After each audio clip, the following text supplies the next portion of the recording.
राधे राधे सभी को।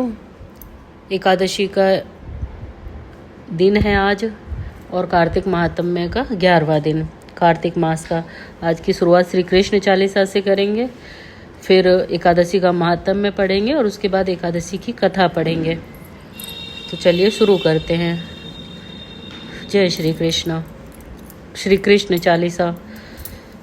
बंसी शोभित कर मधुर नील जलतन श्याम, अरुण अधर जनु बिंब फल नयन कमल अभिराम। पूर्ण इंद अरविंद मुख पीताम्बर शुभसाज, जय मनमोहन मदन छवि कृष्ण चंद्र महाराज। जय यदुनंदन जय जगवंदन, जय वसुदेव देवकी नंदन। जय यशोदा सुद नंद दुलारे, जय प्रभु भक्तन के द्रगतारे। जय नट नागर नाग नथैया, कृष्ण कन्हैया धेनु चरैया। पुनि नख पर प्रभु गिरवर धारो, आओ दीनन कष्ट निवारो। वंशी मधुर अधुर धरि टेरो, होवे पूर्ण विनय मेरो। आओ हरि पुनि माखन चाखो, आज लाज भारत की राखो। गोल कपोल चिबुक अरुणारे, मृदु मुस्कान मोहिनी डारे। राजित राजीव नयन विशाला, मोर मुकुट वैजंती माला।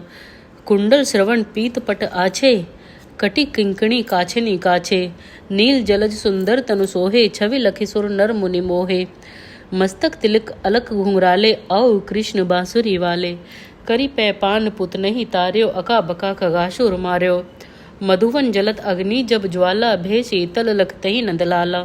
सुरपति जब ब्रज चढ़ियो रिसाई, मूसर धार वारी वरसाई।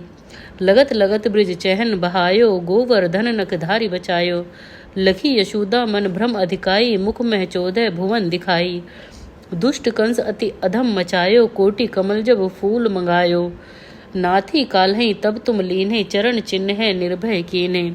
करी गोपिन संग रास विलासा, सबकी पूर्ण करी अभिलाषा। केतिक महा असुर संघार्यो, कंस ही केस पकड़ी दे मार्यो। मात पिता की बंदी छुड़ाई, उग्र सेन कह राज दिलाई। मही से मृतक छहु सुत लायो, मातु देवी की शोक मिटायो। भोमा सुरमुर दैत्य संघारी, लाए शतदस सहस कुमारी।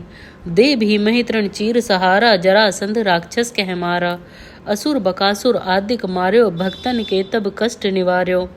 दीन सुदामा के दुख टार्यो, तंदुल 3 मुट्ठी मुख डार्यो। प्रेम के साग विदुर घर मांगे, दुर्योधन के मेवा त्यागे। लखी प्रेम की महिमा भारी, ऐसे याम दीन हितकारी। भारत के पारथ रथ हाके, लिए चक्र कर नहीं बलता के। निज गीता के ज्ञान सुनाए, भक्तन हृदय सुधा बरसाए। मीरा थी ऐसी मतवाली, विष पी गई बजा कर ताली। राणा भेजा सांप पिटारी, साली ग्राम बने बनवारी। निज माया तुम विधि दिखायो, उड़ते संशय सकल मिटायो। तब सत निंदा करी तत्काला, जीवन मुक्त भयो शिशुपाला। जभी द्रौपदी टेर लगाई, दीना नाथ लाज अब जाई। तुरत ही बसन बने नंदलाला, बढ़े चीर भय अरि मुँह काला।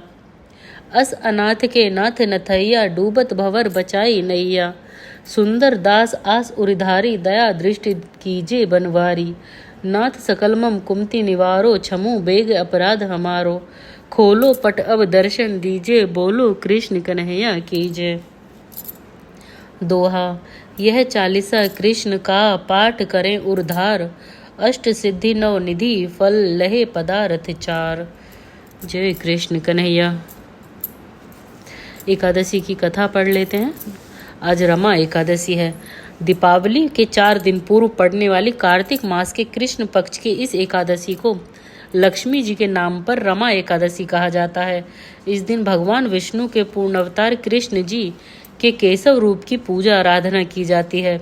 इस एकादशी का व्रत करने से जीवन में वैभव और अंत में मोक्ष की प्राप्ति होती है।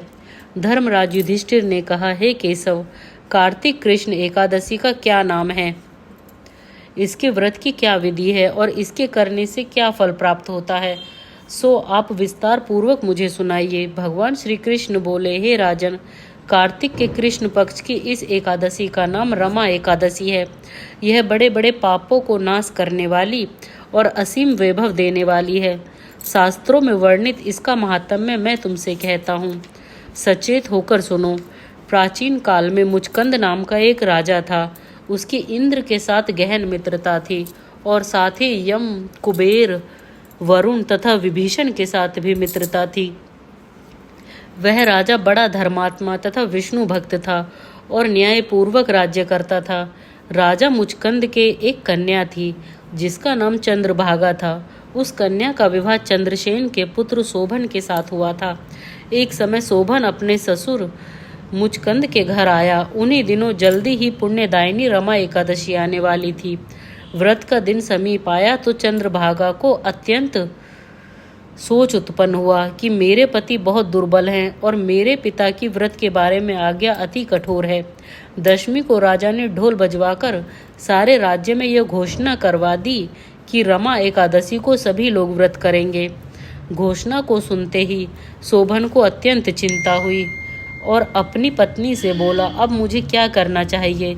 मैं किसी भी प्रकार भूख सहन नहीं कर सकूंगा। ऐसा उपाय बतलाओ कि जिससे मेरे प्राण बच सकें, अन्यथा मेरे प्राण अवश्य चले जाएंगे। चंद्रभागा कहने लगी कि हे स्वामी, मेरे पिता के राज में एकादशी को कोई भी भोजन नहीं करता। हाथी, घोड़ा, ऊंट, बिल्ली, गाय आदि भी तृण और जल आदि ग्रहण नहीं कर सकते। फिर मनुष्य का तो कहना ही क्या। यदि आप भोजन करना चाहते हैं तो किसी दूसरे स्थान पर चले जाइए, क्योंकि यदि आप यहाँ रहेंगे तो अवश्य ही व्रत करना पड़ेगा। ऐसा सुनकर शोभन कहने लगा कि हे प्रिय, तुम्हारे साथ मैं भी व्रत करूँगा। जो भाग्य में होगा वह देखा जाएगा। ऐसा विचार कर उसने व्रत किया और वह भूख व प्यास से अत्यंत पीड़ित होने लगा।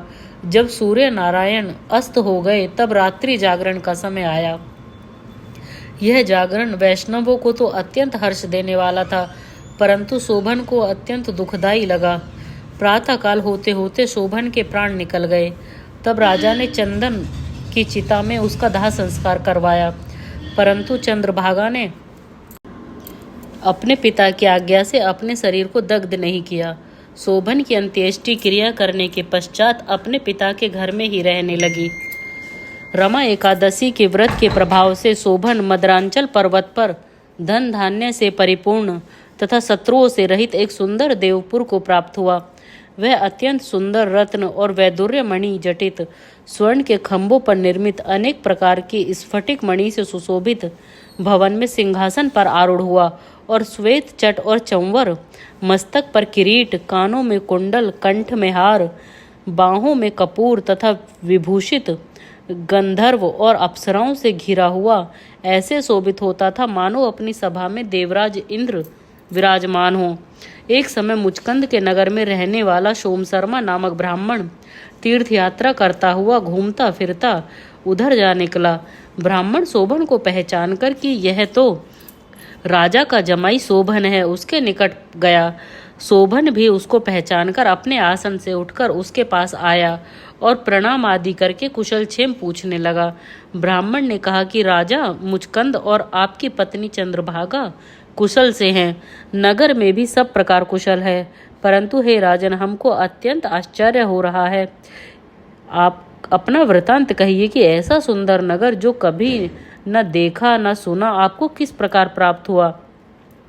तब शोभन बोला कि कार्तिक कृष्ण रमा एकादशी का व्रत करने से मुझे यह नगर प्राप्त हुआ है, परंतु यह अस्थिर है। यह सुनकर ब्राह्मण बोला कि हे राजन, स्थिर होने का कोई उपाय हो तो कहें, मैं उसे अवश्य में पूरा करूंगा। शोभन ने कहा, मैंने रमा एकादशी का व्रत अनायास और श्रद्धा से रहित होकर किया था, इसलिए यह सब कुछ अस्थिर है। यदि आप मुचकंद की कन्या चंद्रभागा को यह सब वृतांत कहें तो यह स्थिर हो सकता है। यह सुनकर ब्राह्मण सोम शर्मा ने अपने नगर में लौटकर चंद्रभागा से संपूर्ण वृतांत कहा।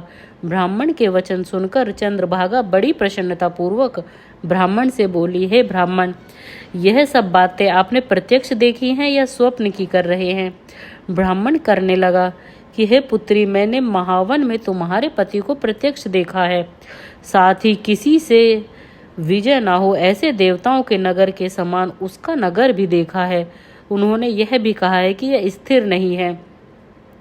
जिस प्रकार यह स्थिर रह सके वह उपाय आपको करना चाहिए। चंद्रभागा कहने लगी कि हे विप्र, तुम मुझको वहां पर ले चलो। पतिदेव के दर्शन की मेरी तीव्र लालसा है। मैं अपने किए पुण्यों से उस नगर को स्थिर बना दूंगी। आप ऐसा उपाय कीजिए जिससे उनका और मेरा मिलन हो सके। आपकी अति कृपा होगी और आपको पुण्य भी मिलेगा। सोम शर्मा चंद्रभागा को साथ लेकर मंदराल पर्वत के समीप वामदेव ऋषि के आश्रम में गया। वामदेव ऋषि ने उनकी बात सुनकर वेद मंत्रों से उज्जवल तिलक द्वारा चंद्रभागा का अभिषेक किया। तब ऋषि मंत्र के प्रभाव और एकादशी के व्रत से चंद्रभागा का शरीर दिव्य हो गया और वह अत्यंत प्रसन्नता के साथ अपने पति के निकट गई। अपनी प्रिय पत्नी को आते देखकर शोभन अत्यंत प्रसन्न हुआ और उसको बुलाकर अपनी बाईं तरफ बिठाया। तब चंद्रभागा ने कहा कि हे प्राणनाथ, आप मेरे सभी पुण्यों को ग्रहण कीजिए जिससे आपका यह नगर और राज्य स्थिर हो जाए। जब मैं 8 वर्ष की थी तब से ही सभी एकादशियों के व्रतों को पूर्ण श्रद्धा पूर्वक विधि विधान के साथ करती आ रही हूँ। इस पुण्य के प्रताप से आपका यह नगर स्थिर हो जाएगा तथा समस्त कार्य होकर प्रलय के अंत तक रहेगा। इस प्रकार चंद्रभागा दिव्य रूप धारण कर तथा दिव्य आभूषणों और वस्त्रों से सुसज्जित होकर अपने पति के साथ रहने लगी। हे राजन, मैंने यह रमा एकादशी का महात्म्य कहा है। जो मनुष्य इस व्रत को करते हैं उनके समस्त पाप नष्ट हो जाते हैं। कृष्ण पक्ष और शुक्ल पक्ष दोनों की एकादशी समान है, इसमें कोई भेदभाव नहीं है। जो सभी मासों की दोनों एकादशियों के व्रत रखते हैं और उनके महात्म्य को पढ़ते अथवा सुनते हैं वे समस्त पापों से छूटकर विष्णु लोक को प्राप्त होते हैं, इसमें कोई संदेह नहीं है। जय श्री कृष्ण। अब कार्तिक मास का महात्म्य पढ़ लेते हैं। इसमें आज हम 17वां अध्याय और 18वां अध्याय पढ़ेंगे। पहले 17वां अध्याय शुरू करते हैं। सूत जी कहने लगे कि सब व्रतों में उत्तम व्रत और मोक्ष को देने वाले एकादशी के व्रत का महात्म्य सुनो। एकादशी तिथि कृष्ण पक्ष की हो या शुक्ल पक्ष की, एकादशी तिथि को अन्न नहीं खाना चाहिए। जो एकादशी को अन्न खाता है वह सब पापों का भक्षण करता है। एकादशी का व्रत माता के समान उसकी रक्षा करता है। दशमी तथा द्वादशी को भी एक ही समय भोजन करना चाहिए। नारद जी कहते हैं कि गंगा के समान कोई तीर्थ नहीं है, माता के समान कोई गुरु नहीं, विष्णु के समान कोई देव नहीं है, अन्न न खाने के समान कोई तप नहीं तथा शांति के बराबर सुख नहीं, सत्य के बराबर ज्योति नहीं और कार्तिक के समान कोई मास नहीं, ज्ञान के समान लाभ नहीं तथा एकादशी के समान कोई व्रत नहीं। व्रत करने वाला प्रातः उठकर भगवान का पूजन करे, पुराणों की कथा सुने, एकादशी की रात को जागरण करे। नारद जी कहने लगे कि हे राजन, अब एक इतिहास सुनो। नर्मदा के तट पर गालव ऋषि का अति शोभायमान आश्रम था। मालव का भद्रशील नाम का एक पुत्र था जो विष्णु का परम भक्त था। वह बालकों के साथ भगवान की मूर्ति बनाकर पूजन किया करता था। साथ ही बालकों को उपदेश दिया करता था कि वह भी भगवान का पूजन करें तथा एकादशी का व्रत रखें। बालक भी उसका उपदेश सुनकर वैसा ही किया करते थे। अपने पुत्र के चरित्र को देखकर एक समय उसके पिता गालव ऋषि ने उससे पूछा कि भद्रशील, तुम सदैव भगवान विष्णु की पूजा में लगे रहते हो, यह उपदेश तुमको किसने दिया? यह बात सुनकर भद्रशील कहने लगा कि पिताजी, आपको अपने पूर्व जन्म का वृतांत सुनाता हूँ। पहले जन्म में मेरा जन्म चंद्रवंश में हुआ था। धर्म कीर्ति मेरा नाम था। दत्तात्रेय जी से मैंने शिक्षा दीक्षा ग्रहण की। मैंने 1000 वर्ष तक राज्य किया। उस काल में मैंने अनेक धर्म तथा पाप के कर्म भी किए, परंतु देववश में बुरी संगत में पड़ गया और वेद मार्ग छोड़कर पाखंड मार्ग पर चल पड़ा। मेरे इन आचरणों को देखकर प्रजा भी पाप के कर्म करने लगी। इस प्रकार धर्म शास्त्रों के कथनानुसार प्रजा के पाप का 6ठा भाग मुझको भी मिलने लगा। एक दिन हम शिकार खेलने के लिए वन में गए, अतएव सारे दिन भूखे और प्यासे ही रहे। खाने को कुछ नहीं मिला। घूमते फिरते हम मार्ग भी भूल गए और शाम को नर्मदा नदी के किनारे पर पहुंच गए। उस दिन एकादशी का व्रत होने के कारण वहां पर एकत्रित अनेक वैष्णव भगवान का कीर्तन कर रहे थे। मैं भी भूखा प्यासा रहकर रात भर वहीं पड़ा रहा, मगर प्रातःकाल होते ही भूख प्यास से दुखी हो मेरे प्राण निकल गए। उसी समय यमराज के दूत मुझको पापी समझकर मारते पीटते यमराज के पास ले गए। यमराज ने चित्रगुप्त से मेरे सब पाप और पुण्यों का लेखा मांगा। तब चित्रगुप्त ने विचार कर कहा कि यद्यपि यह बड़ा पापी है, परंतु इसने एकादशी का व्रत किया था, उससे इसके प्राण निकल गए, इस कारण इसके समस्त पाप क्षय हो गए हैं। यह सुनकर यमराज तत्काल अपने सिंहासन से उठकर खड़े हो गए और हाथ जोड़कर मुझसे बोले कि क्षमा करना, हमसे भूल हो गई। साथ ही मुझको नमस्कार भी किया। फिर अपने दूतों को धमका कर कहने लगे, जो मनुष्य भगवान के नामों का जाप करता हो उसको कभी हमारे पास मत लाओ। जिसने अनजाने में भी एकादशी का व्रत किया हो तब भी उसके सब पाप क्षय हो जाते हैं और उसको हमारे पास आने की आवश्यकता नहीं पड़ती। इसके बाद यमराज ने मेरा पूजन किया और फिर मुझे सुंदर विमान में बिठाकर विष्णु लोक को भेज दिया। हजारों वर्ष तक इंद्रलोक तथा विष्णु लोक में रहने के पश्चात अब फिर मैंने यहाँ पर जन्म लिया है। जो कोई इस कथा को पढ़ता है अथवा सुनता है उसके सभी पाप नष्ट हो जाते हैं। कार्तिक महात्म्य का 18वां अध्याय। राजा पृथु नारद जी से पूछने लगे कि हे नारद जी, सब गोपियों में राधा जी ही श्री कृष्ण को अधिक प्रिय क्यों हैं तथा कार्तिक मास में भगवान के साथ उनकी पूजा क्यों होती है? यह सब कथा विस्तार पूर्वक हमसे कहिए। तब नारद जी कहने लगे कि पहले मनवंतर में पांचाल देश में प्राचीन विहि नाम का राजा था। उसने भगवान विष्णु का अति विशाल मंदिर बनवाया। वहाँ नित्य ही बड़े विधि विधान से भगवान का पूजन हुआ करता था। उसी गांव की अति सुंदर एक स्त्री प्रेम में विहल हो भगवान के सामने बड़ा ही मोहक नृत्य किया करती थी। उसके मन में सदैव यही लालसा लगी रहती थी कि वह इसी तरह भगवान के गले में बाहें डालकर नृत्य करती रहे। एक दिन उसने अपना समस्त द्रव्य लाकर गरीबों में बांट दिया और उसी मनोरथ से अपने प्राण त्याग दिए। दूसरे जन्म में वह सुंदर देवांगना बनी। एक दिन चंद्रकीर्ति नाम वाली वह देवांगना दर्पण में अपना अद्भुत रूप लावण्य देखकर मन ही मन कहने लगी कि सिवाय भगवान के मेरा कोई पति नहीं हो सकता। ऐसा विचार कर भगवान की मूर्ति में अपना मन लगाकर नृत्य करने लगी। कुछ समय के पश्चात दैत्यों से दुखी होकर समस्त देवता ब्रह्मा जी की शरण में गए। तब ब्रह्मा जी ने भगवान विष्णु के कृष्ण अवतार लेने का संपूर्ण वृतांत देवताओं को सुनाया और उनको आज्ञा दी कि देवता ग्वाल बाल एवं देवांगनाएं गोपियों के रूप में जन्म लेकर भगवान की सेवा करें। चंद्रकीर्ति जो देवांगना के रूप में थी, ब्रह्मा जी से प्रार्थना करके बोली कि उसका पूर्व जन्म का मनोरथ पूर्ण होने की आज्ञा दी जाए, जिससे मैं भगवान के साथ नृत्य कर सकूं।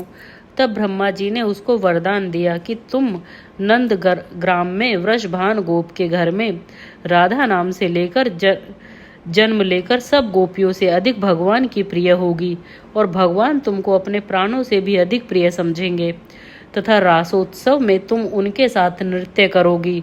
इस प्रकार तुम्हारा पूर्व मनोरथ पूर्ण होगा।